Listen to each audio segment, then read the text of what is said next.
you need either like a sick Widow headshot or McCree Soldier ult, things like that, a really good D.Va player. Or another Mercy, which is what everybody's doing, right. I think Exactly. That's the thing. And then right? everyone wants to just fight the res warfare where you're just going to win through res attrition instead of trying to counter the playstyle.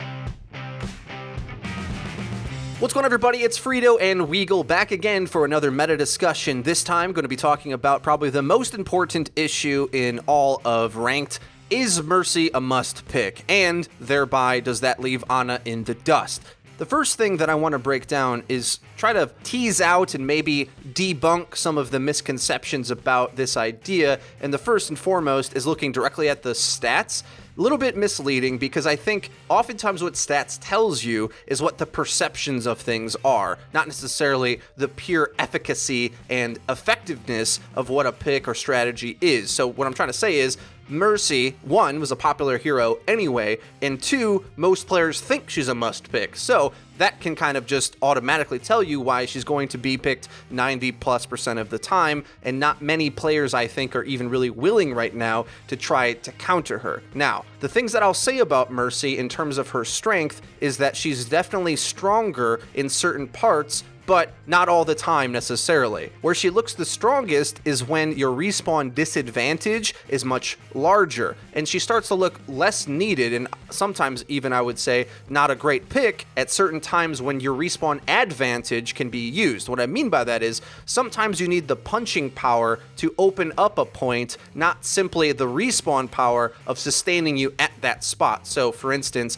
opening up a first take on a hybrid point or point A on 2CP. These types of points, oftentimes you just need a nice clean attack and the offensive power that other characters like Zen, who is still getting picked quite a bit, quite strong with the Discord Orb, but Ana as well can potentially win fights with her utility alone. Overall, I really do think that across the game, having a 30-second res is somewhat comparable to the power that Discord Orb and even Ana's utility can have. And that's kind of a really controversial opinion, but I think it comes down to more so the way matchmaking is played oftentimes, because it is so disorganized, teammates are overextending and out of position and a lot, and Mercy kind of gives you that security blanket that it'll all be all right. You can make as many mistakes as you want, and hopefully Mercy will just res your way to victory, and I think a lot of matches come down to that instead of actually like structuring a way to win the game in a different way.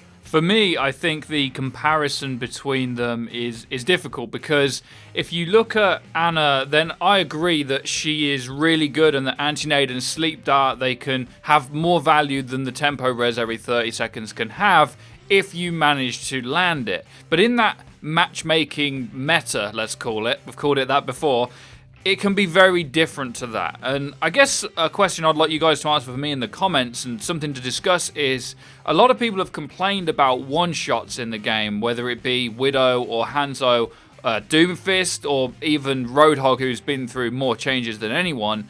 If they're not okay to have in the game, is one ability that just brings back a mistake okay too? So weighing up them differences, and is that fair, I think, is where a lot of the issues can lie. And the way that matchmaking plays and how slow it can be, that res value and the constant healing that you get, is almost like Mercy always has her res and she always has her ult coming up again, so she can keep winning out that fight. So I don't actually think it's the power of Ana's kit. I don't actually think she's underpowered at all. It's just that it's a lot easier to take a safer pick when you know you'll get that res, you know you'll get that big value from having an ultimate, whereas with Ana, you're easier to kill. You can't just fly away to different heroes all the time. Hitting a sleep dart is not easy for a lot of people that play the game, and landing an anti-nade isn't necessarily always the win now, because Mercy might res it if there's one on the other team. So all of these different things add up to the big thing of Mercy, and that's the fact that she's really strong and also quite easy to play. Now, she's not easy in terms of you can just pick her and you'll just res everything and win, but she's easier than Ana is. So what might happen if you see a buff to Ana would be the Nano meta again. I mean, how do you buff Ana? She technically does more healing per second than Mercy by quite a bit, and Lucio actually does too, but it's not like they're always there available to do that healing. You can't block Mercy's beam from healing someone, but any shield in the game can block Ana's healing. So there's all of these different trade-offs, and in my opinion, that's why Mercy is weighing up 90% of the games, because why not? It's so easy to get that value compared to Ana, then it's not worth the risk, I think, for a lot of people. And what it comes down to, ultimately, is the style of play, I think, because I do not think we're going to see 90% pick rate at the pro level, because obviously these different components that we're speaking of that can have comparable value only get actualized, well, one, when you're good enough to, let's say, play to a high level and hit all of her abilities, but also just having the coordination to utilize them properly, right? Like following up on the sleep dart and the anti-nade appropriately is required, whereas if everyone's off doing their own thing, Mercy fits in that meta forever. So until we maybe see a clan system that we are vying for and made a video about, hopefully maybe we get some news coming soon that maybe something like that could happen, or maybe some mini tournament play, things like that. Ways to play in team play online would definitely show the wrinkles of the Mercy strategy, whereas if matchmaking is always going to be majority solo queues and maybe like duo or trio at max, because everyone knows you can't definitely not queue above 3 without making the matches really difficult for yourself, it's going to be disorganized in nature. So what that means is, unfortunately, to some degree, you can't balance for every type of play. I do think the new Mercy won't look as necessary at the highest levels of play, but it might always feel necessary for most players in matchmaking, and that's something we're just going to have to deal with. To the same degree, though, there's some characters like Hanzo that really only get actualized at the top tier of play. Is really hard to get value out of otherwise, and then we're kind of okay with that. At least most of the community seems to understand that that's just kind of the case. You have to be really good to unlock some of the characters, and to the same degree, the more team-based support picks are going to need better play to get their value out too, and that's just going to be the way it's going to be. If you really love playing Ana and used to love playing her in matchmaking, unfortunately, I guess those days are behind us, because playing Mercy is just so much more conducive to the style of play matchmaking has. The other day we did some live streams. I don't know if any of you checked them out, but we're trying to promote team play a little bit. So I've been setting up private matches, but still playing competitive and playing as well as we can in both games. I would shot call for one team and Frito shot called for the other. I've done this twice this week. I've done it with a set of gold players and a set of masters and GM players.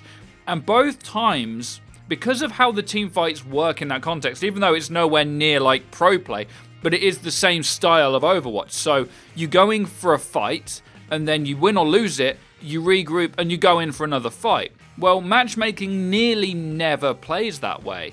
So the Mercy value in our 6-stack games that we were having versus another 6-stack, she didn't get anywhere near the value that she would get in matchmaking. And every time someone played a Mercy, it did not feel like that team had a significant advantage over the other at either level of play, because the games are so much more organized, and once she reses something and the whole team's in your face, that res just gets killed again straight away. So all of these different ranks, all of these different ways to play the game are always going to affect these heroes. They always have done. But because Mercy is a lot easier to get that value out of, she's just going to be the better pick in a slower style of play in matchmaking. And that's just not going to change unless either Ana gets a buff or if Mercy gets, reined in a little bit, because she is really good in that context. And when she's flying up there healing the whole team, it feels impossible. I know it does. I've played these games. I play the same matchmaking games as everyone else. It's just I don't think she's overpowered, but she is overpowered in matchmaking. Now, in terms of Ana, I just couldn't see any kind of a buff to her that wouldn't make her amazing. I mean, they even nerfed her damage output because she was shooting fires out of the sky, so you couldn't really give her that. If you gave her more healing per second, like nothing would ever die, and then you'd see Ana Mercy combos anyway, so that wouldn't even help the Mercy problem either, I don't think. So I don't know what the solution is here. When metas change, these things do change. So I think Mercy will see a small change. I think maybe when she's in her ultimate, her regen on her health will probably be less or something like that. If you have any thoughts to any of this, then let us know in the comments, because she's not incredibly OP, but she is at what she's good at, and that's just not going to change unless she does. There is a small argument I can make for Ana. One, obviously, those players that are so mechanically good that they can still see the value out of it. Dive comp has slowed down quite a bit in matchmaking, so there isn't as much things obfuscating Ana's lines of sight in order to get her value, but also probably the most important thing, and this ties into the how to counter Mercy video that I did, one strategy is having overwhelming ultimate fight potential. And if you have Nano boost combined with some of the damage dealing ultimates, you can just damage through that value, or especially, this is going to be important I think in pro play as well, if the enemy is running a Mercy who can feel unkillable at times, Nano boosting a certain target that can take them out, either like Nano Sights is probably the most obvious one, Nano McCree can kill her instantly with the Deadeye that locks on right away. There's a lot of ways to safely take out the Mercy in more organized play, but it's a little bit more difficult in non-organized play. But if you're an Ana player out there, you should be looking to try to build these types of Nano combos that can reliably kill the Mercy when she's in ult form, because to me, at least right now, if the fight's even and the enemy team pops Valkyrie and your team comp for whatever reason doesn't have an answer to an airborne Mercy, you just lose the fight. Like, you'd either need sick focus fire and Discord orb probably to burst down those targets that are getting rezzed, then maybe you can temp out the fight, but otherwise you need either like a sick Widow headshot or McCree soldier ult, things like that, a really good diva player. Or another Mercy, which is what everybody's doing, right. I think exactly. That's the thing, and then like, everyone wants to just fight the res warfare where you're just going to win through res attrition instead of trying to counter the playstyle, which sometimes you have to counter it, I think, because you need the punching power to close out the fight quick. Like, trying to win Anubis B with the Mercy on your side is kind of difficult, because if the enemy plays smart, which I always try to do on defense, and dives the Mercy and kills her before she can get that off, you're not going to win the fight fast enough, right? Mercy like draws out the fight. She doesn't necessarily like pounce the fight. Damage amp is cool, but it's not like Discord or Nano Boost, which can quickly get you a kill and snowball you from there. So I hope over time players start to realize this, but at least right now we're in res attrition warfare, and it shows no signs of slowing down. Okay, everybody, so let us know your thoughts in the comment section down below. Is Mercy a must pick? I'm sure you already agree, but would you like to see a world where a lot of players at least countering her in the certain sections of play where she's weak? I think the pros will definitely show us the easiest ways and paths to victory once they start playing with her. It hasn't been their patch yet, so we look forward to those videos coming out soon, breaking down their gameplay of countering the new Mercy. If you enjoyed the video, please leave a like. It really does help us out and lets us know that you're enjoying the content, and if you did enjoy, be sure to hit subscribe and hit the bell icon so you get notified, because we upload each and every day. Link to the description, you can check out our Twitter where we tweet out news updates and dank memes. That's been it for Frito and Weagle. We'll see you guys next time.